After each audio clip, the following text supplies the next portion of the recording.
Good evening and welcome to the channel's studios here in London with your international news around the world in 5. The sirens, as I had mentioned earlier. Maui's emergency management chief has quit a day after defending his agency's failure to activate its alarm system in last week's fatal wildfire. The public is trained to seek higher ground in the event that the siren is sounded. In fact, Herman Andaya, who had no prior experience in emergency management, cited health reasons for resigning.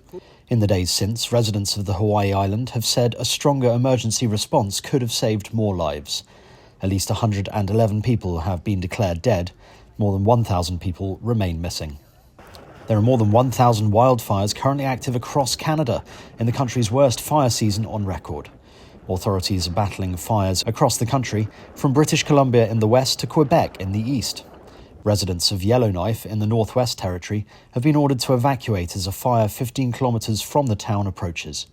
Nearby towns are also under evacuation orders, with more than 240 fires active in the territory. The city of Kelowna in British Columbia is under a state of emergency. Thousands of residents there have also been given evacuation orders. Prime Minister Justin Trudeau has cut short a holiday to meet with emergency services. When you see all this, I honestly want to get out of here. It's quite scary because with the smoke, of course, it's actually lightened up a little bit, but the smoke was very, very thick this morning. And so, I mean, it's not a good situation, that's for sure. The UN High Commissioner for Human Rights says there is no legal basis for Niger's military junta to prosecute the deposed president, Mohamed Bazoum, for high treason, saying the very notion of freedoms in the country was at stake. The military junta, which seized power in a coup last month, said it would prosecute Bazoum for high treason over his exchanges with foreign heads of state and international organizations, prompting condemnation from the United States and West African leaders. This decision is not only politically motivated against a democratically elected president, but it has no legal basis, as the normal functioning of democratic institutions has been cast aside. The High Commissioner said the recent pattern of unconstitutional changes in government by military forces in West Africa, the Niger push is the 6th in the region in the past 3 years, is deeply troubling. And the costs are always borne by the local population.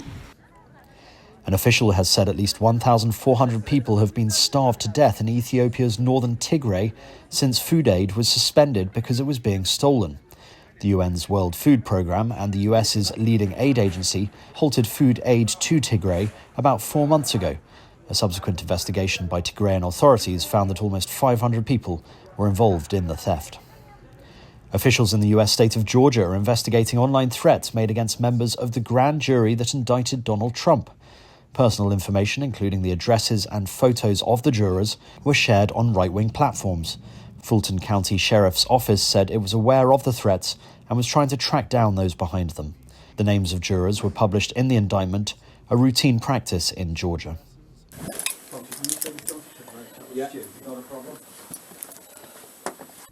A UK nurse has been found guilty of murdering 7 babies, making her the UK's most prolific killer of babies in modern times.